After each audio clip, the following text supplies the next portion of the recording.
धनुष टूटा कैसे और किसने तोड़ा? अगर मेरे भैया ने नहीं तोड़ा है तो कैसे किसने तोड़ा? और क्या मेरे भैया की कोई भी महानता नहीं है इस धनुष के टूटने में?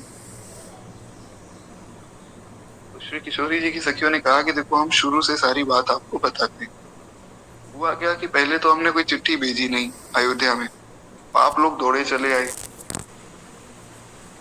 तो राम जी ने कहा कि देखिए, ऐसी बात तो नहीं है। लक्ष्मण जी ने कहा कि भैया झूठ में बोल दो कि चिट्ठी आई थी। और राम जी ने कहा, मैं झूठ कैसे बोलूं, मैं तो झूठ नहीं बोलता। लक्ष्मण जी ने कहा कि महाराज, कोई संत के आगे थोड़ी खड़े हो, अरे कहीं यज्ञ में थोड़ी बैठे हो, अरे अपनी ससुराल की किशोरी जी की सब सखियों के सामने खड़े हो। यहाँ तो मजाक में झूठ बोल ही सकते हैं, उसमें क्या हो गया, मजाक करना है। भगवान ने कहा, नहीं, मेरा व्रत है, रामो द्विर्न अभिभाषते, मैं दो बार नहीं बोलता हूँ। इसका एक भाव ये भी है कि मैं दो बातें नहीं करता हूँ, एक ही बात भगवान करते हैं, यानी कि सत्य का पालन करते हैं। तो लक्ष्मण जी ने कहा कि महाराज, कुछ तो युक्ति लगाओ। तो भगवान का एक स्वभाव है कि वे बात को इस प्रकार घुमा देते कि दोनों लोग प्रसन्न हो जाएं। जैसे एक उदाहरण देता हूँ, भगवान श्री कृष्ण माखन खाते हैं महाराज, और माखन खा के चोरी चोरी माखन खा के घर आ गए। मैया के पास शिकायत लेके गोपियां आई, कह रहे, यशोदा मैया, ये आपका लाला हमारा माखन खा गया। माँ यशोदा दौड़ कर गई और कन्हैया को उठाया और कहा, क्यों रे, तूने माखन खाए हुए? कन्हैया बोले कि अब झूठ बोलूंगा तो बात बिगड़ेगी कि मैं भगवान हूँ। मैंने अर्जुन को कहा कि मत्ता परत्र नान्यत्, मैं परम सत्य हूँ, और मैं सत्य होकर झूठ कैसे बोलूं, और सत्य बोलूंगा तो मार पड़ेगी। वो भगवान जिनके सामने काल थर थर कांपता है, वो माता की छड़ी से डर रहे हैं। तो छोटे से लाल जी वे कहते, ओ मैया मोरी, मैंने ही माखन खायो। अब इसमें बहुत ध्यान दिया जाए तो मैया मोरी, मैं नहीं माखन खायो, ये भी सुना जा सकता है, और मैं ने ही माखन खायो, ये भी सुना जा सकता है। तो भगवान ने बात तो कही सत्य कि मैंने ही माखन खायो, पर कहा इस प्रकार कि वो परिवर्तित हो गया। अब ये बात केवल भगवान ही कह सकते हैं, भगवान कहीं तो अच्छा है, हम कहीं बहुत ज्यादा चालाकी करें तो वो ठीक नहीं है, सत्य का पालन ही करना चाहिए। तो भगवान ने सोचा कि यहाँ भी कुछ ऐसी युक्ति लगाई।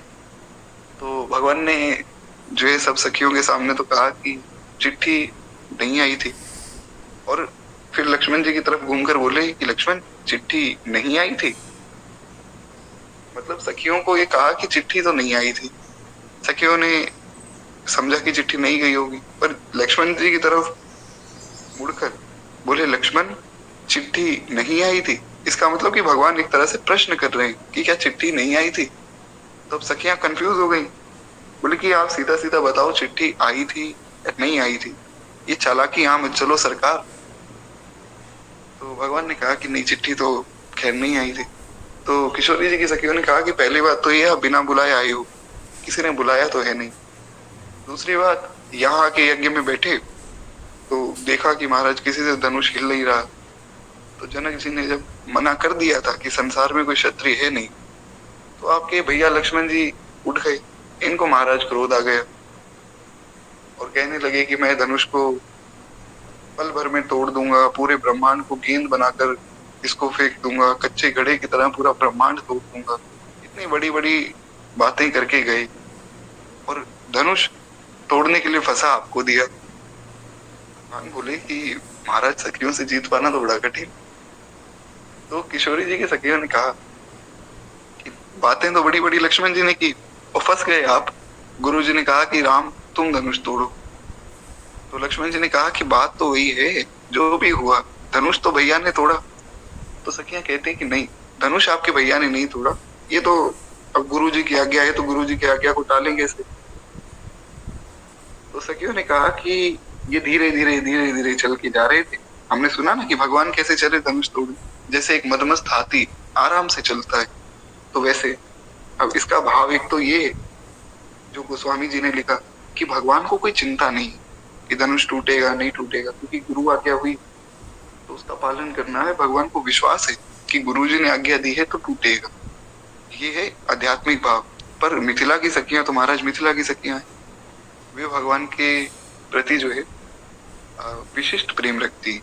ये बहुत शुद्ध प्रेम है, इसको समझ पाना सबके लिए संभव नहीं। तो उनका भाव थोड़ा अलग है, उन्होंने इस चौपाई को थोड़े अलग भाव में देखा। उन्होंने कहा कि धीरे धीरे बेचारे चल के जा रहे थे कि कहीं ना कहीं कोई ना कोई तो रोक देगा, कि अरे हमसे ही नहीं टूटा तो ये बेचारा बालक क्या रोकेगा, तो भैया तुम बैठ जाओ। और जैसे ही कोई इनको कहेगा तुरंत भाग के बैठ जाएंगे, पर किसी ने रोका ही नहीं। तो राम जी बेचारे ना चाहते हुए धनुष के सामने पहुंच गए। अब हमने सुना था कि जब धनुष के सामने भगवान पहुंचे तो भगवान ने प्रणाम किया धनुष को और भगवान शंकर को प्रणाम किया। उसका भाव ये है कि भगवान ने अपनी विनम्रता दिखाई। सब लोग अभिमान में गए थे, धनुष को एक उंगली से कोई उठाने की कोशिश कर रहा था, कोई एक हाथ से उठा रहा था, पर भगवान ने पहले अपनी विनम्रता दिखाई। भगवान में कोई अभिमान नहीं कि मैं बहुत शक्तिशाली हूँ। लेकिन सखियों का भाव सुनिए।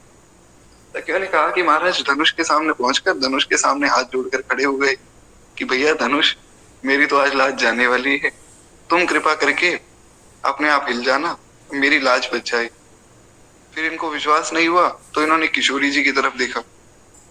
किशोरी जी ने कृपा करके कहा कि चलो धनुष इनसे उठ जाए। तो महाराज धनुष उठा और अपने आप टूट गया। इन्होंने क्या किया है? राम जी बोले कि हाँ लक्ष्मण, बात तो सही कह रही है। लक्ष्मण जी बोले भैया आप कृपया 2 मिनट चुप रहिए, मुझे बात करने दीजिए। लक्ष्मण जी ने कहा कि चलो मान लिया भैया ने धनुष नहीं तोड़ा। अब जब धनुष भैया ने नहीं तोड़ा तो फिर जो है भाभी ने यानी कि जानकी जी ने इनको जयमाला क्यों पहनाई? अरे जयमाला का तो मतलब ही जय माला है, जय मतलब विजय। तो जीते हैं तभी तो माला पहनाई है, और शर्त भी यही थी कि जो जीतेगा सो माला पहनेगा। तो किशोरी जी की सखियों ने कहा कि अरे लक्ष्मण जी आप बड़े भोले हो। लक्ष्मण जी ने कहा क्यों? बोले उसको जयमाला नहीं कहते, हमारे यहाँ उसको हार कहते हैं, हार। तो किशोरी जी ने इनके गले में हार डाला है, यानी कि इनको बताया है कि भैया हार गया।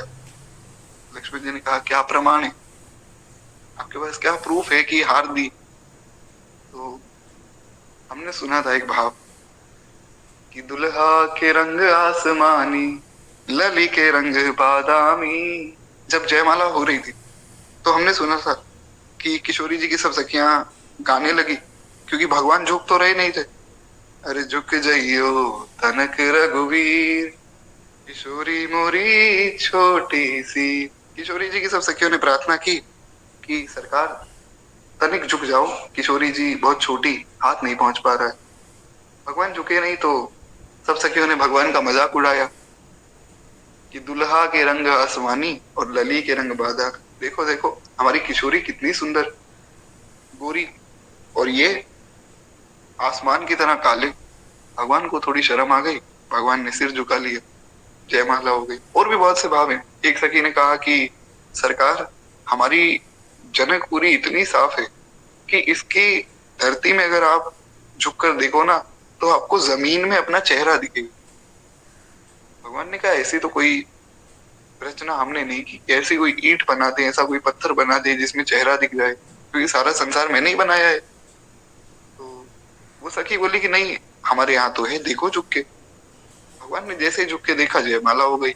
अनेक भाव हैं, लेकिन भगवान झुके, ये बात तो हम सब स्वीकार करते। जो लोग करते हैं एक बार प्रेम से बोलिए भक्त वत्सल भगवान की जय। तो महाराज वो सखी कहती कि सरकार झुके, और झुककर इन्होंने हार स्वीकार की। हार स्वीकार करने वाला झुक जाता है सामने वाले के सामने। अगर ये धनुष इन्होंने तोड़ा होता और अगर ये जीते होते तो झुकते क्यों? लक्ष्मण जी ने हाथ जोड़े। लक्ष्मण जी ने कहा कि मुझे आप क्षमा करो, आपसे जीत पाना संभव ही नहीं। और खूब मतलब हंसी ठिठोली हो रही है, केवल प्रेम की लीला है। तो अंतोगत्वा फिर जो है भगवान के साथ अन्य लीलाएं की गई। छूटल लीलार पर पसीना हो लाल काहे, छूटल लीलार पर पसीना। उसके बाद जो है कोवर वन में सबको ले जाया गया, वहां पर अनेक लीलाएं हुई इत्यादि प्रकार से। तो इस प्रकार ये खैर तो बहुत छोटी सी एक लीला है। श्री किशोरी जी का चरित्र नित्य हमें थोड़ा थोड़ा सुनना होता है, तो उसमें एक भाव ये मन में आया। बाकी तो ये बहुत बड़ी लीला है, कभी विस्तार में हम सुनेंगे। एक बार प्रेम से बोलिए भक्त वत्सल भगवान की जय। तो इसमें जो मुख्य प्रश्न था वो ये कि जब भगवान के यहाँ चिट्ठी गई नहीं, जब पत्र गया ही नहीं, भगवान आए क्यों? तो भगवान ने वहां इसका उत्तर दिया है। ये मैंने पहले इसलिए नहीं बताया कि बाद में विशेष रूप से इस पे ध्यान जाए। भगवान ने इसका उत्तर दिया कि देखो, चिट्ठी हमारे पास तो नहीं आई, लेकिन हमारे गुरुजी के पास जरूर आई, और गुरुजी के पास आई तो हम चलकर यहाँ आए। महर्षि विश्वामित्र के पास तो आई थी। हमने सुना था कि महर्षि विश्वामित्र ने कहा कि राम, एक पत्र आया है जनकपुरी से, वहां पे एक यज्ञ हो रहा है, उसमें तुम्हें जाना है। तो इसका एक भाव है बड़ा विशेष कि चिट्ठी जब जनकपुरी में आई है, और क्षमा चाहूंगा, चिट्ठी जब विश्वामित्र जी के पास आई, क्यों? चिट्ठी सीधी भगवान के पास पहुंचे या ना पहुंचे, अगर आपकी चिट्ठी गुरुजी के पास पहुंच गई ना कि भगवान को पाना है, तो आप चाहे भगवान के पास जा सके ना जा सके, विश्वास मानिए गुरुजी भगवान को लेकर आपके यहाँ आ जाएंगे। इसीलिए चिट्ठी अयोध्या जी में नहीं गई, गुरुजी के पास गई कि गुरुजी आप कृपा कर भगवान को ले आइए, और गुरुजी भगवान को लेकर आए। तो इसलिए जीवन में गुरुदेव भगवान का आश्रय बहुत आवश्यक। चिट्ठी भगवान तक पहुंचे या ना पहुंचे, गुरुजी तक पहुंच जानी चाहिए बस। गुरुजी तक पहुंच गई तो आगे का काम सब गुरुजी का है, और भगवान को आना पड़ेगा। भगवान आए भी महाराज। तो ये है बड़ा विशेष भाव। इसीलिए जो है अयोध्या जी में कोई पत्र नहीं गया। खैर, एक बार प्रेम से बोलिए भक्तवत्सल भगवान की जय। तो वैसे इसके बारे में बहुत सी, जैसा मैंने पहले भी कहा, लोक मान्यताएं भी, परंतु दास को ये भाव थोड़ा ज्यादा सही लगा, क्योंकि क्या है कि हमारा जो भाव है वो शास्त्र सम्मत हो या फिर जो है प्रेम सम्मत हो। तो जो लोक मान्यताएं, लोक कथाएं, अब वो शास्त्रीय प्रमाण उनके हैं या नहीं, ये कोई भी नहीं जानता है। तो इसलिए हमें ये भाव स्वीकार करना चाहिए। खैर, यहाँ भी कुछ ऐसी लीला हो रही। श्री राम जी बड़े संकोच में पड़ गए। ये भरत आ रहे हैं, लेकिन कोई अशुभ समाचार भी है, तो दोनों बातें हैं। शुभ समाचार भी आ रहा है कि भरत आ रहे हैं, इससे अच्छा समाचार क्या होगा। पर अशुभ समाचार ये है कि पिताजी का शायद देहांत हो गया। तो भगवान सोच रहे हैं। इतने में हुआ क्या कि इधर तो पिताजी के वचन, और उधर जो है भरत जी के आने का संकोच। भगवान को एक और संकोच हुआ। अभी तक तो ये सोच रहे थे कि क्या ऐसा जो है बुरी खबर है जो भरत जी ला रहे। अब एक और संकोच मन में आया। भगवान ने सोचा कि अगर भरत आए तो भरत तो मुझे वापस ले जाने के लिए आएंगे, क्योंकि मैं भरत का स्वभाव जानता हूँ, वो मुझे कष्ट में नहीं देख सकता है। और भरत जी अगर मुझे कहेंगे वापस चलने को, मैं भरत जी को मना कैसे करूंगा? मैं संसार में सबको मना कर सकता हूँ, भरत जी को कैसे कर दूं? भरत जी के सामने तो मैं झुक जाता हूँ। भरत जी महाराज बहुत विशिष्ट भाव है उनका। हुआ क्या कि किशोरी जी की सखियां, अभी हम वो लीला सुन रहे थे, तो उसी में एक भाव मैं सुना देता हूँ। किशोरी जी की सखियों ने क्या किया कि एक शिला लेकर आई, और शिला जो है एक थाली में रखी। उसे लोढ़ा कहा जाता है, जिससे पहले मसाला पीसा जाता था ना, वो उसे लोढ़ा कहा जाता है। तो वो रखा, और साथ में जो है किशोरी जी की चरण पादुका थाली में रखकर उस पे कपड़ा लगाकर सब सखियां भगवान के सामने ले गई। चारों भैया खड़े थे, और कहा कि सरकार, ये जो है हमारे कुल देवता हैं, इनकी पूजा करो। भगवान बोले कैसे करें? तो बोले झुककर प्रणाम करो, दंडवत प्रणाम करो। तो भगवान ने कहा ठीक है, कर देता हूँ। लक्ष्मण जी ने कहा कि भैया आप कितने भोले हो, अरे आप अभी तक इनकी चालाकी नहीं समझ पाए। जिन्होंने पूरी लीला का खंडन कर दिया, कहा आपने इतना पराक्रम दिखा के धनुष को उठाया, तोड़ा, इतना सब देवताओं ने फूल बरसाए, परशुराम जी आए, इतना कुछ बुरा भला हुआ, परशुराम जी ने बहुत उल्टी सीधी बातें भी कही, इतनी सब लीला हुई, और इन्होंने 1 मिनट में कह दिया कि धनुष भगवान ने तोड़ा नहीं। आपको अभी भी इन पे विश्वास?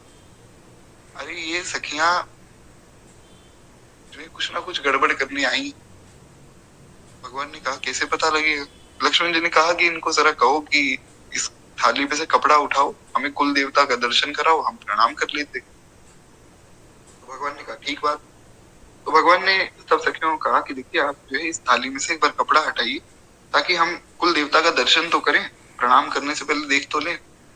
तो सखियों ने कहा कि नहीं नहीं, हमारे कुल देवता का दर्शन हम और किसी को नहीं कराते। लक्ष्मण जी ने कहा वाह, ये अच्छा है कि कुल देवता का दर्शन तो मत कराओ, पर प्रणाम सबसे करवा लो, ऐसा कैसा कुल देवता है तुम्हारा? तो किशोरी जी की सखियां बोली कि देखो अगर आपको प्रणाम करना है तो ठीक है, वरना मत कीजिए। और क्या, आप नहीं करते देवताओं का सम्मान। हमने तो सुना था भाई अयोध्या के जो है नरेश के आप पुत्र हैं, सबका सम्मान करते होंगे। ठीक है, आपकी मर्जी। तो भगवान ने कहा कि आप ऐसा मेरे पिताजी को गलत मत कहिए, हमारे पिताजी ने तो अच्छे संस्कार दिए। लक्ष्मण जी ने कहा कि प्रभु इनकी बातों में मत आओ, ये आपको जो है बहला रही और बहला फुसला के आपसे कुछ गड़बड़ करवाएंगी। एक बार देवता का दर्शन हो हम तो तभी प्रणाम करेंगे। तो सखियां कहती हैं कि नहीं, हम दर्शन नहीं कराएंगे। और लक्ष्मण जी कहते हैं कि नहीं, मैं तो दर्शन करूंगा, तभी प्रणाम करने दूंगा भैया को। अब महाराज यहाँ थोड़ी बात बिगड़ गई। श्री भरत जी ने देखा कि राम जी संकोच में है, प्रणाम करूं ना करूं। प्रणाम ना करूं तो फिर जो है लाज जाएगी पिताजी की कि देखो दशरथ जी के पुत्र होके इनका इनमें कोई दैन्यता नहीं, प्रणाम नहीं करते। और अगर प्रणाम कर देता हूं तो फिर हमारा जो लक्ष्मण है नाराज हो जाएगा कि भैया ने मेरी बात नहीं मानी, मैं क्या करूं। भरत जी ने देखा भगवान संकोच में, और देखिए भरत जी की सेवा। भरत जी ने भगवान को संकोच में देखा तो तुरंत झुककर जो है भरत जी ने प्रणाम कर दिया।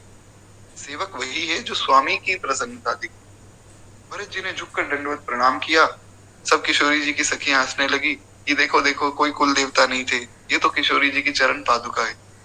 वो भरत जी रोने लगे, बोले कितना बड़भागी हूं मैं कि भैया सामने खड़े हैं और माँ जानकी की चरण पादुका को मैं दंडवत कर रहा हूँ।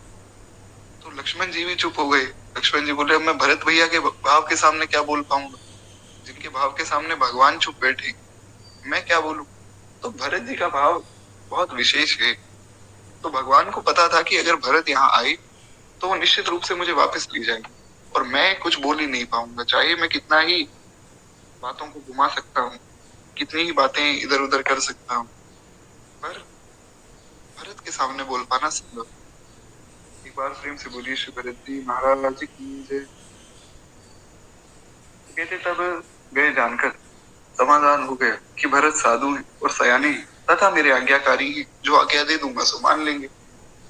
लक्ष्मण जी ने देखा कि प्रभु श्री रामचंद्र जी के हृदय में चिंता हो रही और वे समय के अनुसार नीति विचार करने लगे।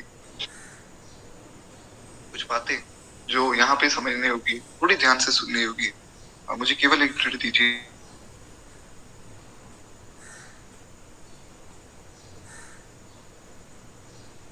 जी, जी तो खैर एक बार प्रेम से बोलिए भक्तवत्सल भगवान की जय।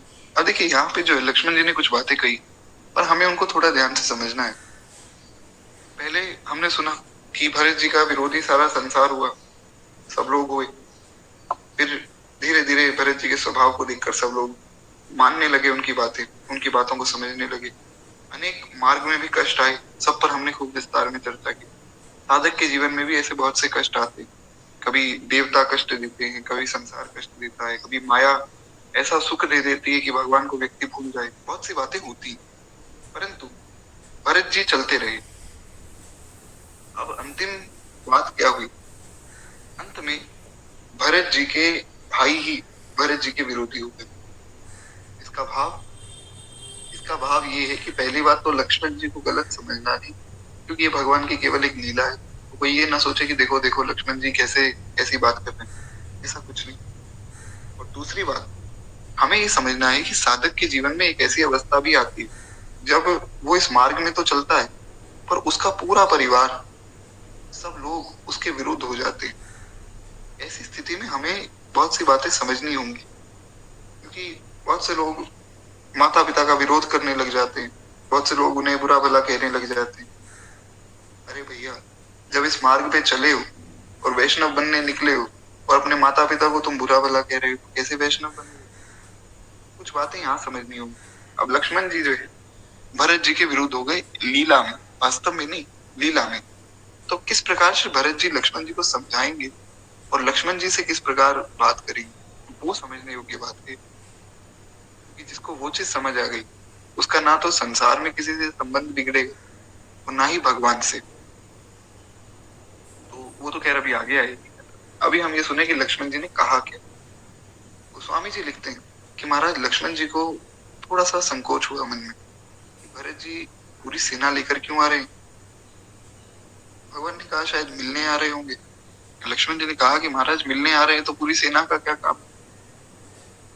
जो व्यक्ति मिलने आता है वो सेना क्यों लाएगा, वो तो खुद ही आएगा चल के। चलो रास्ता नहीं पता था, ठीक है, सुमंत्र जी को ले आते, सुमंत्र जी तो छोड़कर गए थे। या रास्ते में जो निषाद राजगुरु मिल जाते उनसे पूछ लेते, या फिर अनेक लोग मिल जाते, अकेले आते, पूरी सेना को क्यों लेकर आए। तो यहाँ पर लक्ष्मण जी ने कुछ बातें कही। बिनु पूछे कछु कयो गोसाई, सेवक समय न ठीठ डिठाई।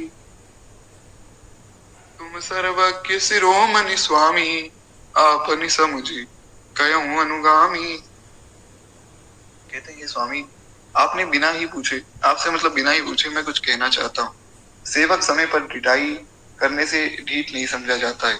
यानी कि अब सही समय अगर मैं ना बोलूंगा तो बात बिगड़ जाएगी, इसलिए मेरा बोलना जरूरी है। इसलिए जो है मुझे गलत मत समझिएगा, मैं कुछ बोल रहा हूँ।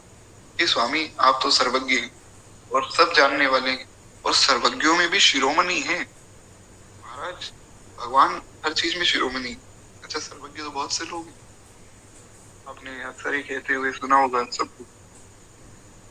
अरे भैया क्या है ये धन, ये पैसा, ये घर बार सब यही रह जाएगा, कोई कुछ साथ नहीं जाएगा, बस केवल भगवान का भजन साथ जाएगा। और यही लोग जो छोटे जो बच्चे भगवान का नाम लेते भजन करते उनको डांटते, अरे ये तुम्हारी कोई अवस्था है, भजन करने की अवस्था है, पढ़ाई पे ध्यान दो, पढ़ाई लिखाई करो और खूब आनंद मनाओ जीवन का, एंजॉय करो अपनी लाइफ को। ये कोई अवस्था है भजन साधन करने की। और इनको कोई कहे कि आप तो कहते हो पैसा सब साथ जाएगा नहीं, तो हमारी थोड़ी मदद कर दो, 10-20 हजार रुपए की आवश्यकता है, तो महाराज घबरा जाते हैं। तो कहने का आशय कि संसार का ये नियम, बड़ी बड़ी बातें सब करते पर वास्तव में वैसा हो पाना बहुत कठिन। अब जो हमने इतनी बड़ी लीला सुनी उसमें एक भाव है। भगवान को सब किशोरी जी की सखियों ने कहा कि प्रभु आपने धनुष तोड़ा, भगवान ने कहा नहीं हमने तो नहीं तोड़ा। तो यहाँ पे एक भाव है, भगवान ने कहा कि देखो धनुष हमने चाहे हम तोड़ते हुए दिखे ना हो, क्योंकि धनुष तो इतनी जल्दी उठा, इतनी जल्दी टूटा, किसी को पता ही ना लगा। लेकिन भगवान ने कहा चाहे मैं काम करता दिखूं नहीं, पर मैं काम जरूर कर देता हूँ। संसार का नियम उल्टा है, लोग दिखना चाहते हैं कि देखो हमें दिखाओ हम काम कर रहे हैं, काम हो ना हो हम काम कर रहे हैं। भजन का जो मार्ग है, ये भक्ति का जो मार्ग है, ये बड़ा बहुत ही महीन मार्ग है। यहाँ बहुत बातें समझदारी से करनी होती है। लोग प्रदर्शन कर देते हैं कि हम तो जी इतनी माला करते हैं, हमें तो ये स्वप्न हो गया, हम ऐसा करते। ऐसा नहीं करना चाहिए। अपना भजन आप तक रखिए, गुरुदेव तक रखिए। किसी को ये बताकर कि आप बहुत भजन करते हैं, आप क्या सिद्ध कर लेंगे। इसलिए इन सब बातों को समझना चाहिए। तो यहाँ पर श्री लक्ष्मण जी कह रहे हैं कि भगवान केवल बड़ी बड़ी बातें नहीं करते, भगवान वास्तव में सर्वज्ञ और सर्वज्ञों में भी शिरोमणि। कहते हैं मैं सेवक तो जो है अपनी समझ की बात कहता हूँ कि नाथ आप परम सुहृदय हैं, बिना ही कारण कृपा करने वाले। भगवान का स्वभाव है कारण रहित रघुनाथ कृपाला, बिना कारण किसी पर भी कृपा कर दे। तो हे प्रभु आपका ये शील और स्नेह ये सबको अत्यंत प्रिय है। आप सभी पर प्रेम और विश्वास रखते हैं और आपके हृदय में सबको ही सम्मान मिलता है। यानी कि जो आपके हृदय में आप सबका बहुत सम्मान करते हैं। तो ये सब बातें तो हो गई भगवान के स्वभाव की कि भगवान का स्वभाव है कैसा।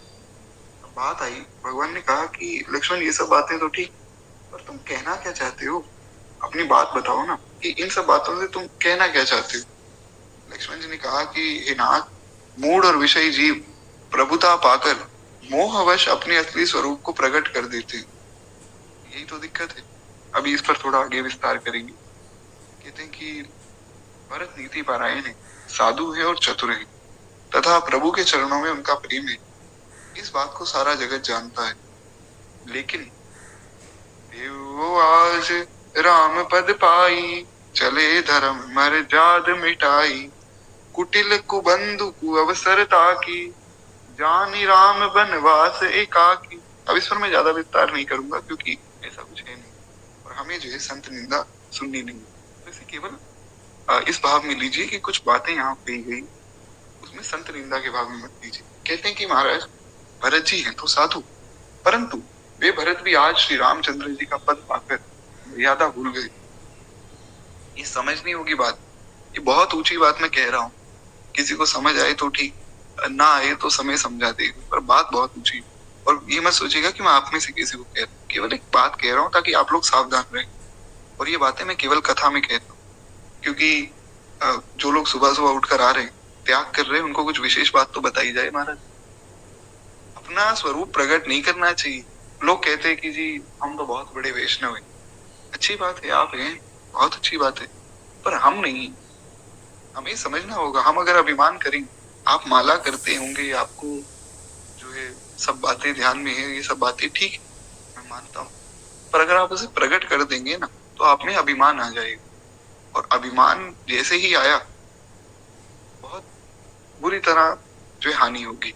जो व्यक्ति एक बार गिरता है वो गिरता चला जाता है। हाँ, ये बात निश्चित है कि पतन तो नहीं होगा, पर स्थिति खराब हो जाएगी, ये समझना होगा। तो किसी के सामने व्यर्थ में डींगे हाँकने का कोई मतलब नहीं।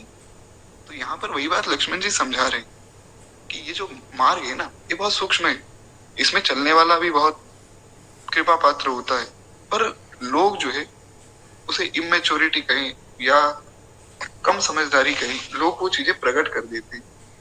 ये नहीं करना है, क्योंकि इस मार्ग में हम चले, with great power comes great responsibility. हमने सुना है ना कि अगर आपके पास बहुत ज्यादा ताकत आ जाती है, कोई बहुत बड़ा पद मिलता है, तो बहुत बड़ी रिस्पॉन्सिबिलिटी भी मिलती है, बहुत बड़ा आपको एक जिम्मेदारी मिलती है। तो यहाँ पर आपकी एक बहुत बड़ी जिम्मेदारी ये है कि आप अपने भजन को बचाएं, ना कि अभिमान करके उसको खत्म कर दें। तो ये सब चीजें प्रकट करने योग्य नहीं। तो वही बात श्री लक्ष्मण जी ने कही कि भरत जी वैसे तो साधु हैं, पर जैसे ही आपका पद उनको दिखा तो महाराज उनका मन थोड़ा सा विचलित हो गया, और अब जो है उनके मन में गलत भाव आया कि राम जी तो अकेले हैं, लक्ष्मण जी अकेले हैं, चलो जाकर खत्म कर देंगे और फिर राज्य करेंगे। अपने मन में बुरा विचार करके समाज को जोड़ लाए, पूरे समाज को जोड़ लिया अपने साथ कि अगर कहीं संसार में कभी ये बात उठी कि भरत जी ने जो है राम जी को धोखे से मार दिया, तो हम ये बता सकते हैं कि देखो पूरा समाज हमारे साथ था, हमने तो न्याय पूर्वक बात की, तो इसलिए समाज को जोड़ दिया और यहाँ आ गए। अब देखिए एक भाव है, जरूरी नहीं है कि हम जैसा सोच रहे हैं वैसा हो, इसलिए बहुत बार हमें बातों को समझदारी से समझना चाहिए। हम कभी भी एक बात को अपने हिसाब से सोचकर कुछ गलत फैसला ना ले, इस बात का ध्यान रखना चाहिए। इसीलिए बहुत कम बोलना चाहिए और बहुत ज्यादा स्थिति को समझना चाहिए, ये हर चीज में काम आएगी बात। तो यहाँ पर लक्ष्मण जी को जो लग रहा है वास्तव में वैसा नहीं, पर लक्ष्मण जी की बातों से लग रहा है कि सब बातें सही हो सकती, समाज को भी लाई हैं और कुसमय भी आई हैं, बातें तो सब सही, पर जरूरी तो नहीं कि वैसा ही होगा। तो लक्ष्मण जी कहते हैं करोड़ों प्रकार की कुटिलताएं रचकर सेना बटोर कर दोनों भाई आ गए। अच्छा, शत्रुघ्न जी तो लक्ष्मण जी के सगे छोटे भाई, हालांकि भगवान के यहाँ तो सगे पराये का कोई भेद है नहीं, पर वैसे देखा जाए तो शत्रुघ्न जी तो अपने ही छोटे भाई, एक ही माता की कोख से, सहोदर, जो एक ही माता की कोख से पैदा होते हैं उन्हें सहोदर कहा जाता है, सहोदर भाई को भी राम जी के लिए त्याग दिया। ये है लक्ष्मण जी का प्रेम। जो भगवान से दूर करे उसको मन से त्याग देना चाहिए। तो लक्ष्मण जी कहते हैं दोनों भाई आ गए, और यदि उनके हृदय में कपट और कुचाल ना होती तो रथ घोड़े हाथी इन सबको लाने की क्या जरूरत थी। अगर आपसे मिलने आना था तो ये हाथी घोड़े इतनी ठाट बाट क्यों। परंतु भरत को व्यर्थ ही कौन दोष दे। दिक्कत तो है राजा की, ये राजा का पद जो है ये बड़ा खराब है महाराज। ये राजा का पद बहुत लोगों को भटका देता है, और बात भी सही है। हमने सुना था बाल कांड में, जब माता सती के पिता दक्ष की कथा आई थी, तो हमने वहां सुना था गोस्वामी जी ने एक बात लिखी थी, वो ऐसा जन्मा जग माही जो प्रभुता पाई जाए, मद नाही। हमने सुना था कि संसार में ऐसा कौन है, गोस्वामी जी कह रहे हैं कि संसार में ऐसा कौन जन्मा है जिसको प्रभुता मिली, जिसको कोई बहुत बड़ा पद मिला और उसमें अभिमान ना आया हो। पद का अभिमान सब में होता है। कोई व्यक्ति बहुत बड़ा ऑफिसर बन जाए, कोई डीआईजी डीएसपी वगैरह, तब उसमें तो अभिमान होता ही। कोई व्यक्ति एक साधारण कांस्टेबल भी बन जाए, उसमें बड़ा अभिमान होता है। क्यों? ये संसार का नियम है। तो इन सब बातों से हमें बचना है। प्रभुता मिली है, अगर हम उसको ये समझेंगे हमारी है, फिर तो अभिमान होगा। और अगर हम ये समझे कि भगवान की है, तो फिर अभिमान नहीं होगा। और ये हर चीज में, हर कार्य में काम आती है ये बात। जैसे मान लीजिए आपने किसी गरीब व्यक्ति को भोजन कराया, तो ये सोचिए कि भगवान ने हमें ऐसा सामर्थ्यवान बनाया, भगवान की कृपा हुई तो भोजन हो गया। और भगवान कृपा ना करते तो हम खुद ही भोजन ना कर पाते, दूसरों को क्या कराते। इतनी बात मन में आई तो भगवान को सब समर्पित हो गया। श्री कृष्णार्पणमस्तु, श्री रामार्पणमस्तु, इस प्रकार कह के अपना आगे बढ़े। इससे अभिमान भी नहीं आया, भगवान का स्मरण भी हो गया। ये है संत की रेंज, ये है वैष्णव की रेंज। इस प्रकार बातों को समझा जाता है। यार एक बार प्रेम से बोलिए भक्तवत्सल भगवान की जय। अब यहाँ पर एक भाव है कि श्री लक्ष्मण जी ने कहा कि दोष भरत जी को कौन दे, भैया ये राज्य पद ही ऐसा है, ये पद बहुत खराब है। चंद्रमा जो है गुरु पत्नी गामी हो गया। अब ये तो खैर बहुत बड़ी कथा है, कभी हम बाद में सुनेंगे। राजा नहुष जो है वो ब्राह्मणों को पाली पर चढ़ाकर और अपना राज्य लेकर भाग गए। अब ये सब बहुत बड़ी बड़ी कथाएं, कभी समय मिलेगा तो सुनेंगे। तो इस प्रकार बहुत सी उदाहरण दी श्री लक्ष्मण जी ने कि ऐसी बहुत सी कथाएं प्राप्त होती कि राज्य के लोगों ने क्या क्या नहीं किया। अरे महाराज, सबसे बड़ी कथा तो हम नित्य ही थोड़ी थोड़ी सुनते, महाभारत की। दुर्योधन जैसा भाई हो, जिसने, भगवान ने कहा कि दुर्योधन भैया 5 गांव दे दो, इतना बड़ा राज्य है, तुम आराम से रहो। उसने 5 गांव ही नहीं दी। तो ये राज्य का मद, इसका अभिमान ऐसा है कि हालांकि दुर्योधन के पास पूरा पूरा देश है, पूरा देश दुर्योधन के अंडर था, पर 5 गांव देने में उसको डर लग रहा है। उसको फर्क कुछ भी नहीं पड़ेगा, 5 क्या वो 500 गांव दे देगा भी तो भी क्या फर्क पड़ेगा, पर फिर भी नहीं दे रहा है। क्योंकि ये मद ही ऐसा है, ये अभिमान वस्तु ही ऐसी है, ये व्यक्ति से कभी भी कल्याण करवा ही नहीं सकती। वो था अभिमान करके बहुत से लोग बहुत सी चीजें कहते थे, बहुत सी बातें कहते थे, पर इसका परिणाम बहुत बुरा है। अभिमान करने वाले करते करते चले गए, अभिमान ना गया। तो ये बातें समझनी होगी। कहते सहस्त्रबाहु देवराजेंद्र त्रिशंकुवादी किसको जो है राजमद ने कलंकित नहीं किया है। अब देवराजेंद्र को देख लीजिए, कोई साधु तपस्या करता है तो उसकी तपस्या में विघ्न डालने के लिए मेनका और उर्वशी आदि सब जो देव कन्याएं हैं उनको भेज देते हैं। क्यों? ताकि इनकी तपस्या भंग हो जाए, कहीं मेरा राज्य ना मांग ले, कहीं मेरी सीट ना ले ले। तो ये सब बातें समझनी होंगी। ये पद ही ऐसा है। इसलिए हम आजकल देखते हैं कि पॉलिटिक्स में भी ऐसी बातें चलती, और पॉलिटिक्स तो महाराज बहुत खराब है, कोई भी सही नहीं है, लेकिन लोग एक तरफा होते जा रहे हैं। खैर वो जो है हमारा विषय नहीं है राजनीति, क्योंकि आज जो है राजनीति हो ही नहीं रही। राजनीति का मतलब ये है कि हर एक व्यक्ति जो भी सत्ता में है वो समाज का कल्याण देखे, केवल अपना कल्याण ना दे। आज पूर्ण रूप से ऐसा कोई भी नहीं कर रहा है, केवल समाज का ही कल्याण देखे, सब अपना अपना कल्याण देख रहे हैं। तो यहाँ पर भी लक्ष्मण जी ने समझाया ये बहुत अच्छी बात नहीं कि भरत जी यहाँ पूरी सेना को लेकर और हाथी घोड़ों को लेकर आ रहे, ये कोई अच्छी बात नहीं। पर हाँ, एक बात है जो भरत जी में मुझे बड़ी अच्छी लगी। क्या?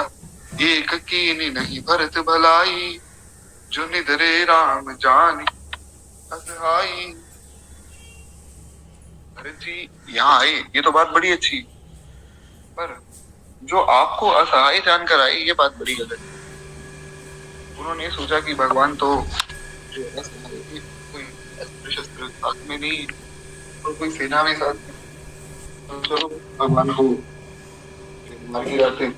ऐसा जो भरत जी ने ये बात सोची, ये मुझे ठीक नहीं लगी। क्यों? क्योंकि आपके साथ मैं और मैं अपने प्राणों की बाजी लगा दूंगा पर ये नाथ आप पे संकट नहीं आने दूंगा। ऐसा लक्ष्मण जी का बड़ा विशेष भाव है। अब लक्ष्मण जी का भाव कोई गलत नहीं, पर समय गलत है। ये बात कुसमय की हो गई। समय बहुत बलवान है। समय की थोड़ी सी मर्यादा को हमें देखना है। बात तो सही कह रहे हैं पर समय गलत कैसे? क्योंकि अभी तक भरत जी की बात तो सोची नहीं, वो पहले ही अपनी बात कह दी। समय समय पर होते हैं समय समय की बात, और कुछ समय का दिन बड़ा और कुछ समय की रात। ये सही समय आने पर सब बातें अपने आप समझ आएंगी। तो अभी लक्ष्मण जी कह अपनी बात रख रहे हैं। कहते हैं इतना कहते हैं लक्ष्मण जी नीति रस भूल गए और युद्ध रस से जो है उनका शरीर पूरी टूट, यानी कि युद्ध रस अब उनके अंदर आ गई। अब उनके अंदर ये भावना है कि अब हमें युद्ध करना है और किसी प्रकार श्री भरत जी की पूरी सेना को मार के करना है। वे प्रभु श्री रामचंद्र जी के चरणों की वंदना करके चरण रज को सिर पे धारण करके और स्वभाव से कहते हैं अनुचित नाथ न मानव मोरा भरत हम उपचार न थोरा कह लगी सहिस रही मन मारे नाथ साथ जब हाथ हमारे। बड़ी प्यारी बात। श्री लक्ष्मण जी ने कहा कि ये प्रभु हे नाथ मेरा कहना अनुचित ना मानिए, लेकिन भरत ने हमें तुम नहीं प्रचार करे, यानी कि ये अच्छा नहीं किया भरत जी ने हमारे साथ छेड़छाड़ कर हमें अकेला समझ के निहत्था समझ के जो भरत जी ने काम किया है ये ठीक नहीं। क्यों? तो शायद वो अभी हमारे बल को जानते नहीं। तो कहते हैं कि आखिर कहाँ तक सहा जाए, अरे कहाँ तक बात को सही। अब तो हद हो गई, पूरी सेना लेकर ही आ गए। पहले तो माता ने केवल हमें घर से निकाला, अब उनके पुत्र पूरी सेना ही लेकर आए। कहाँ तक सही है आप खुद बताइए। कहते कि जब स्वामी हमारे साथ हैं और धनुष हमारे हाथ में है तो फिर डरना किस बात के लिए। इस प्रकार श्री लक्ष्मण जी कहते हैं अभिमान नहीं है लक्ष्मण जी, मेरी बात समझनी होगी। लक्ष्मण जी ने कहा कि मुझ में बहुत सामर्थ्य है, परंतु वो सामर्थ्य भगवान की, स्वामी मेरे साथ है, इसीलिए मैं लड़ने के लिए तैयार हूँ किसी भी रूप में। श्री लक्ष्मण जी अपना अभिमान सिद्ध नहीं कर रहे हैं कि मैं कुछ कर सकता हूँ। वे कह रहे हैं प्रभु आप साथ हैं तो आपके बल से मैं जीतूंगा। क्षत्रिय जाति है, रघुकुल में जन्म हुआ और सबसे बड़ी बात मैं आपका भाई हूँ, आपका सेवक हूँ। क्या मुझे कोई हरा सकता है? धूल के समान कौन ऐसा है जो नीच होगा? परंतु वे भी जो है लात मारने पर सिर पर चढ़ जाते भाव है। इसको थोड़ा ध्यान से समझना है। लक्ष्मण जी ने कहा कि धूल जो है सदैव जमीन पर रहती है, पर अगर लात मारे तो उड़कर वो सिर पे आ जाती है। तो बस उसी प्रकार श्री भरत जी को जितना लाड गुलाब किया आज भी सिर पे चढ़ गए, और सिर चढ़ने के कारण वे आपके ही विरोधी हुए। इसलिए आपको कहता हूँ भगवान भी कह रहे, भगवान लक्ष्मण जी को कह रहे, लक्ष्मण जी की सारी बातें सुन रहे, भगवान सही समय आने पर बोले। समय की बात को समझना बहुत आवश्यक है। लेकिन लक्ष्मण जी के मन में भाव है कि हे नाथ मैं आपका भाई, रघुकुल में मेरा जन्म हुआ है, क्या मैं कभी हार सकता हूँ? जानकी नाथ सहाय करे जब कौन बिगाड़ करे नर देव। जानकी नाथ सहाय प्यारा भाव है। भगवान जब सहायता करे तो कौन ऐसा है जो हमारे विरुद्ध हो सके? भगवान का भक्त हार ही नहीं सकता है, कभी भी किसी भी अवस्था में वो नहीं हारेगा। कोई ऐसी विशेष लीला हो जाए जिसमें भगवान ही चाहे, जैसे श्री नारद जी चाहते थे मेरा विवाह हो जाए, पर नारद जी का विवाह अगर हो जाता तो बात बिगड़ जाती, इसलिए भगवान ने जान के हरा दिया। वो तो ठीक, पर संसार में कोई व्यक्ति, संसार क्या देवताओं भी समर्थ नहीं कि विरोधी हो जाए। इसलिए माँ बहुत बड़ा मार्ग पर चलने वाले को बहुत समझदारी से चलना है। हम अगर भगवान के भक्त बने तो वो समझदारी हमारे अंदर रहे। आज की कथा में विशेष रूप से इस बात पे चर्चा हुई कि मन से बातें प्रकट नहीं करनी चाहिए। एक बार भगवान लक्ष्मण जी कहते हैं, यूं कहकर लक्ष्मण जी ने जो है उठे और आज्ञा मांगी कि भैया आज्ञा दीजिए। मानो वीर रहते सोते हुए लक्ष्मण जी आज उठे। लक्ष्मण जी सो रहे थे, अपने ऐश्वर्य को प्रकट नहीं कर रहे थे, पर आज वे उठे पूरे जोश के साथ कि आज जो भरत जी की पूरी सेना को मैं खत्म कर दूंगा। भरत समर पावन देव, राम निरादर कर फल पाई, सोवन समर सेज दो भाई। कहते हैं आज मैं श्री राम जी का सेवक होना प्यार करता हूँ, यानी कि आज मैं दिखाता हूँ कि भगवान के सेवक में कितना गुण है। आप बस आज्ञा कीजिए भैया, मैं अपनी सामर्थ्य आपको दिखाता हूँ। अपनी सामर्थ्य आपको दिखाता हूँ का मतलब अभिमान नहीं, आपकी कृपा से जो बल मिला है ये ना, आज वो मैं इन सबको दिखा दूंगा। आप मुझे आज्ञा दीजिए। आज भरत जी और शत्रुघ्न दोनों को शिक्षा देता हूँ कि लड़ते कैसे, युद्ध कैसे किया जाता है और किससे किया जाता है। भगवान को शत्रुघ्न ने बनाया है, बहुत गलत काम किया है। और कहाँ तक बात कह दी महाराज लक्ष्मण जी, तो लक्ष्मण जी ने यहाँ तक बात कह दी कि हे प्रभु आप अगर आज्ञा दे तो राम निरादर कर फल पाई, सो वही समर सेज दो भाई।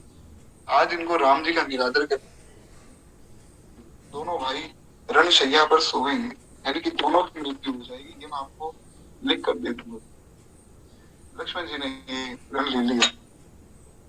अच्छा हुआ जो सारा समाज आकर एकत्र हुआ। सब क्रोध भी प्रकट करूंगा, पहले भी बहुत गुस्सा मुझे आया था जब माता के गई ने आपको घर से निकाल दिया, तब मैंने प्रकट नहीं किया था कि आपने रोक दिया था।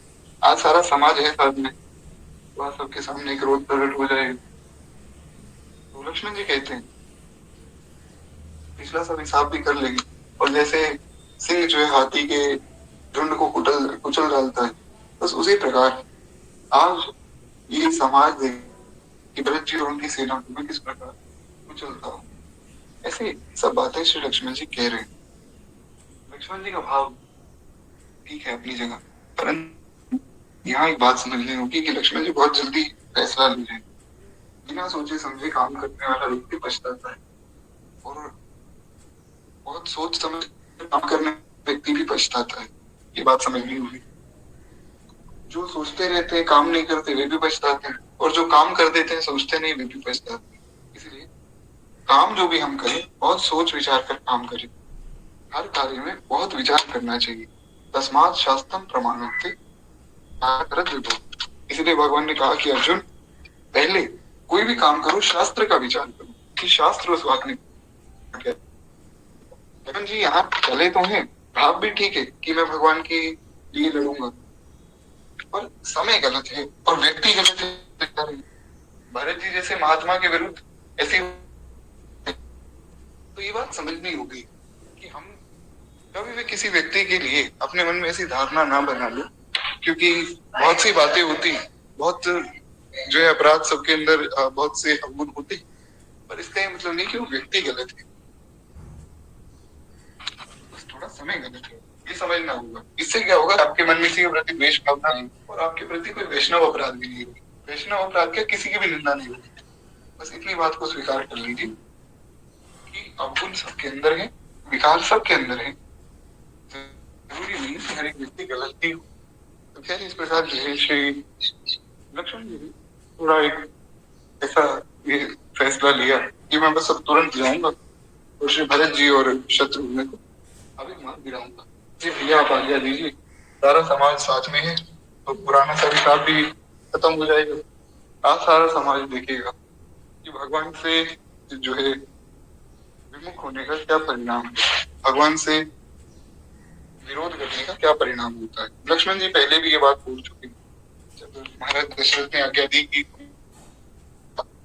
लक्ष्मण जी आज्ञा दो तो मैं पिता को जो समझा देता हूँ सारी बात, तो राम जी ने रोक लिया था। तो लक्ष्मण जी का प्रेम ऐसा है भगवान के प्रति कि वो भगवान के प्रति कुछ सुन नहीं सकते। तो इसमें कोई देखिए लक्ष्मण जी में केवल ये बात समझे कि ऐसा जो कोई भी फैसला हम ना ले जिससे बाद में पछताना पड़े। कहते वैसे ही श्री भरत जी जो है सेना समेत और छोटे भाई समेत आपका तिरस्कार कर चुके हैं। अब मैं इनका तिरस्कार करके इनको बचा लूंगा। यदि शंकर जी भी आज इनकी सहायता करने लगे तो मेरा प्रण है, मैं सुगंध लेता हूँ कि मैं युद्ध में शंकर जी को भी मार डालूंगा। ऐसी बात लक्ष्मण जी ने कही। अब भगवान खड़े मुस्कुरा रहे हैं। भगवान सोच रहे हैं कि लक्ष्मण का कितना प्रेम है मेरे ऊपर और कितना बुरा है लक्ष्मण। वो सोच ही नहीं रहा है दूसरी बात। लक्ष्मण जी केवल भगवान की रक्षा के लिए सोच रहे हैं। वो सोच ही नहीं रहे इसका परिणाम क्या होगा, मैं क्या क्या बोल रहा हूँ, कुछ भी नहीं। वो सोच रहे हैं कि बस किसी प्रकार मेरे भैया पर आंचना है। तो कहते हैं कि महाराज लक्ष्मण जी का अत्यंत क्रोध और उनकी तो भयभीत हो जाता। ऐसा नहीं कि लक्ष्मण जी खाली सुगंध ले ली कि शंकर जी लड़ने आए तो शंकर जी को मार दूंगा। लक्ष्मण जी में वो सामर्थ्य है कि वो शंकर जी से लड़ सकते हैं। हालांकि मार तो कोई भी नहीं सकता है शंकर जी को, तो भगवान है। पर ये सुगंध प्रमाणिक है कि वे लड़ सकते हैं। और लोकपाल घबरा कर भागना चाहते, जितने सब देवता है वो डर गए कि आज तो बहुत बड़ा युद्ध हो जाएगा। अब क्या करें, सारा जगत भय में डूब गया। तब लक्ष्मण अपना बल दिखा रहे थे। इतने में आकाशवाणी हुई, तात तात प्रभाव तुम्हारा जो को कही सकही को जान निहारा। आकाशवाणी हुई कि हे तात, हे लक्ष्मण, तुम्हारा प्रताप और प्रभाव को कौन जान सकता है और कौन कह सकता है। परंतु कोई भी काम उसे अनुचित उचित खूब फिर किया जाए तभी काम अच्छा होता है। बिना सोचे समझे, बिना उचित अनुचित का विचार कर अगर कोई काम करेंगे तो काम बिगड़ेगा। वेद और विद्वान जो कहते हैं बिना ही सोचे जल्दी में काम करने वाले पीछे पछताते हैं। इसलिए बुद्धिमान वही है जो पहले सोच समझ के सब काम करते हैं ताकि बाद में पछताना न पड़े। तो काम करते हो। देववाणी सुनकर लक्ष्मण जी थोड़ा सा कुछ आ गए और श्री रामचंद्र जी और सीता जी जो है उनका आदर के साथ सम्मान कर और कहा कि हे कहा तुम बड़ी सुंदर जो नीति कहते हो। हे भाई, राज्य का मध्य सबसे कठिन है। ये बात अब राम जी समझा रहे हैं लक्ष्मण जी को कि लक्ष्मण तुमने बात अच्छी कही कि राज्य का मध्य बहुत कठिन है। राज्य का मध्य किसी में आ जाए तो बात गलत है। परंतु तुम्हें बात समझनी होगी कि जो वचवत बात नाहिन साधु समाज से सुनहु लखन भल भरत सरीसा विधि प्रपंच मह सुना नदीसा। कहते जिन्होंने साधुओं की सभा का सेवन यानी कि कभी जीवन में सत्संग नहीं किया, कथा नहीं सुनी है, साधुओं के पास नहीं बैठे, वे राजा राजमद रूपी इस पवित्र यानी कि सरल शब्दों में भगवान कह रहे हैं जो तुम सत्संग नहीं करते ना उनके अंदर अभिमान आता है। और ये तुमने बात जो कही बिल्कुल ठीक कि राज्य का मन तो सबसे बड़ा मत है। परंतु लक्ष्मण तुम्हें ये बात समझनी होगी कि ये केवल उनके साथ है जो सत्संग नहीं करते, जो साधुओं का सेवन नहीं करते, जो समझदार नहीं है।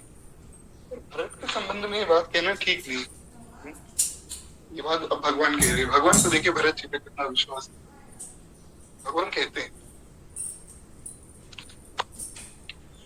सुनहु लखन भल भरत सरिसा विधि प्रपंच मह सुना नदीसा। कहते हैं लखन सुनो, भरत सरिसा उत्तम पुरुष तो ब्रह्मा जी की सृष्टि में कोई सुना ही नहीं गया, देखा ही नहीं गया। ब्रह्मा जी की जो पूरी सृष्टि है स्वर्ग से लेके और जो स्वर्ग में 6 लोक हैं, स्वर्ग लोक, तप लोक, सतलोक आदि, फिर हमारा मृत्यु लोक के नीचे जो है सुतल वितल तलातल रसातल पाताल आदि 7 लोक जो है पूरे 14 भुवन बस ब्रह्मांड में भरत जी के सरिता कोई संत कोई व्यक्ति ना दिखा गया। उन भरत जी पर तुम शंका कर रहे हो। भरत हुए नाराज मद विधि हरिहर पद पाई कबहु की काजी सिकरणी क्षीर सिंधु बिन साई। कहते मैं कहाँ तक कहूँ, अरे ब्रह्मा विष्णु और महादेव का पद पाकर भी भरत जी को राज्य मत नहीं होगा, ये मैं प्रण से कह सकता हूँ। भगवान कहते हैं मुझे पूरा विश्वास है कि अगर मुझे ब्रह्मा विष्णु और शंकर जी का पद भी मिल जाए तो भी भरत को राज्य मत नहीं हो सकता। क्या कभी कांजी की बूंद से समुद्र नष्ट होता है? जैसे हम जो है सुनते हैं कि अगर नींबू की दो चार बूंदे दूध में डाली जाए तो दूध फट जाता है, ये कुछ भी ऐसी जो है खटाई आदि डाली जाए तो दूध फट जाता है। पर अगर वो दो चार बूंदे नींबू या दो चार नींबू ही पूरे क्षीर सागर में डाल दिए, दूध के समुद्र में डाल दी, तो क्या पूरा समुद्र थोड़ी फट जाएगा? तो ये बात समझनी कि भरत जी तो प्रेम के समुद्र हैं, उनके अंदर विकार आ ही नहीं सकता। कोई भरत है तो उसके अंदर विकार आ जाए तो बहुत बड़ी बात है। भरत जी जैसे संत में विकार हो जाए उनको ही नहीं, क्योंकि वो पूरा पूरा समुद्र है। अंधकार चाहे सूर्य निकल जाए, आकाश चाहे बादल के अंदर जाकर मिल जाए, और गो के खुर इतने जो है जल में डूब जाए, जिसे अगस्त जी ने पूरा जल पी दिया था, और चाहे पृथ्वी स्वाभाविक क्षमा को छोड़ दे। अब मैं इनको एकदम सरल शब्दों में कहता हूँ। भगवान कह रहे हैं कि जैसे सूर्य आता है तो सूर्य आते ही सब अंधकार मिट जाता है, पर अगर मान लो कभी ऐसा हो कि अंधकार सूर्य को ही निकल गया, सूर्य भगवान आए और पूरा अंधकार ही रहा, अंधकार ही अंधकार चारों ओर हो गया, सूर्य ही खत्म हो जाए, ऐसा संभव नहीं। पर भगवान कहते हैं मान लो ऐसा हो जाए कि अंधकार सूर्य को निकल गया। दूसरी बात, आकाश चाहे बादलों में समा जाए, अब बादल तो बहुत छोटे हैं, आकाश तो इतना विशाल, लेकिन भगवान कहते हैं कि मान लो पूरा आकाश बादलों में समा गया, ये बात भी मैं मानने के लिए तैयार हूँ।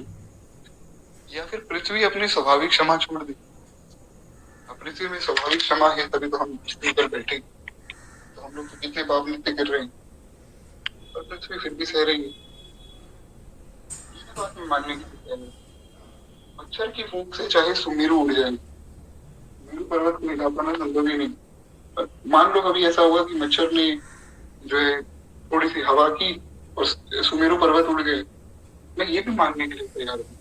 परंतु हे भाई, भरत को राज्य मत हो गया, ये बात मैं मानने के लिए बिल्कुल, ये बात तो मैं किसी भी अवस्था में स्वीकार नहीं कर कि भरत को राज्य मत हो गया। अब सोचिए कि भरत जी कैसे महात्मा होंगे जिनकी बात रखने के लिए स्वयं भगवान इतने विश्वास के साथ कह सकते हैं, कितना प्रेम होगा भरत जी। इसीलिए तो गोस्वामी जी ने कहा ना कि प्रणव प्रथम भरत के चरणा, जा सुनेम व्रत जाई न वर्णा, जिनके नियम और व्रत का वर्णन संभव ही नहीं, ऐसे ही श्री भरत जी। फिर एक बार प्रेम से बोलिए श्री भरत जी महाराज की जय। बस केवल दो चार चौपाइयां हो सकती, उसके बाद एक विश्राम देंगे।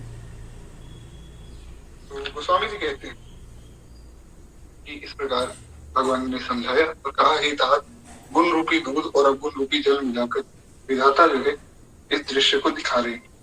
वही बात जो भी हमने चर्चा की, जरूरी नहीं जो दिखता है वो होता हो, तो गुण और दोष दोनों ही है इस संसार में, और विधाता ने इस संसार की रचना इसी प्रकार की। परंतु भरत जो है वो सूर्यवंश रूपी तालाब में अंश रूप लेकर गुण और दोष का विभाग करते हैं। इसका सरल भाव ये है कि जैसे हंस होता है, अगर आपने किसी हंस को देखा हो तो वो समुद्र में, नदी में, वहां पर वो पानी में से दूध को अलग कर लेता है। वो कैसे करता है वो तो भगवान जाने, या वो जो हंस ही जाने, उसके पास ऐसी सामर्थ्य है कि चाहे कितना ही पानी मिला हो दूध में, वो दूध और पानी को और केवल दूध को ही पीता है, पानी पीता ही नहीं।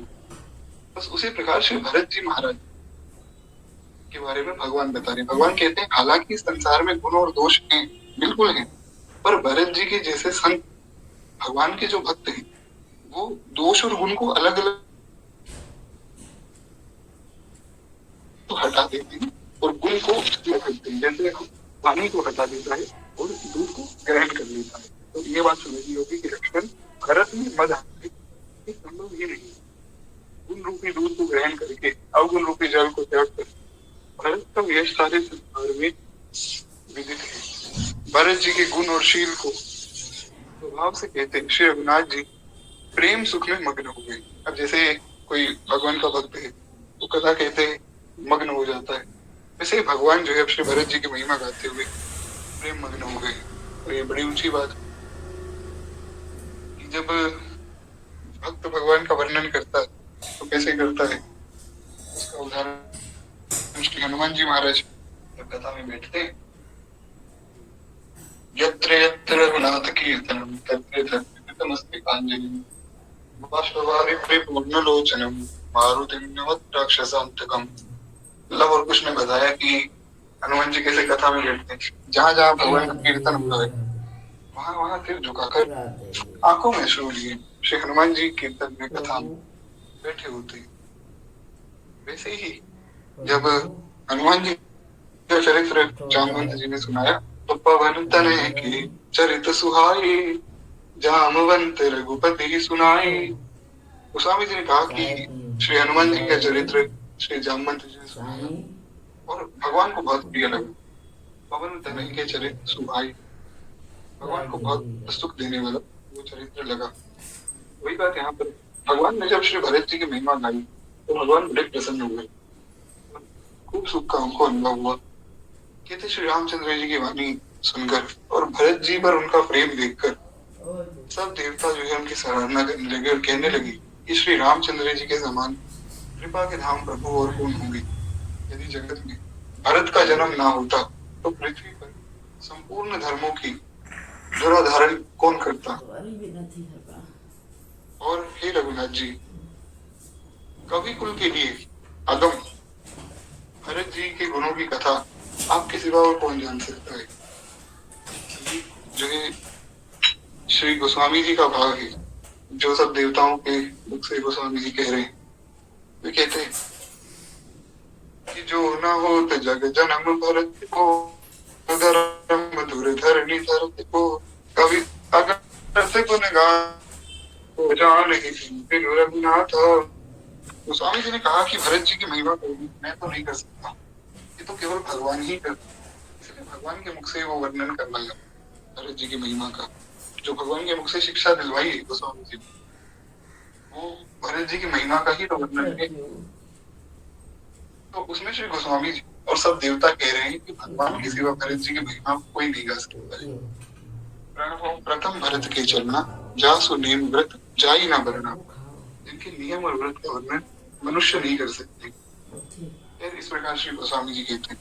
आगे वे कहते हैं कि लक्ष्मण जी, रामचंद्र जी और सीता जी जो है देवताओं की वाणी सुनकर अत्यंत सुख पाया और जो वर्णन किया जा सकता था यहाँ भरत जी ने सारी समाज को जो है अपने साथ अब मंदाकिनी में स्नान करवाया। अब भरत जी पहुंचे मंदाकिनी नदी के पास। सबसे पहले कामलगिरी पर्वत में पहुंचे, वहां से पयसुनी नदी को देखा। अब भी आ गए हैं मंदाकिनी गंगा के पास।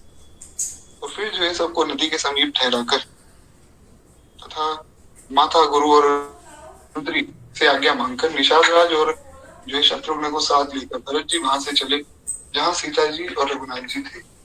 अब जो भरत जी वहां जा रहे हैं जहाँ भगवान विराजे। इस प्रकार भगवान से उनका मिलन होता है, वो हम कल की कथा में सुनेंगे। आज वाणी को विश्राम देते हुए केवल 2 मिनट से मानवी जी की आरती करें। एक बार प्रेम से बोलिए भक्तवत्सल भगवान की जय। आरती श्री रामायण जी की, कीर्ति कलित ललित की। आरती श्री रामायण जी की, कीर्ति कलित ललित की। गावत ब्रह्मादिक मुनि नारद, वाल्मीकि विज्ञान विशारद, शुक सनकादिशेष अरु सारद, वर्णि पवन सुत कीर्ति। आरती श्री रामायण जी।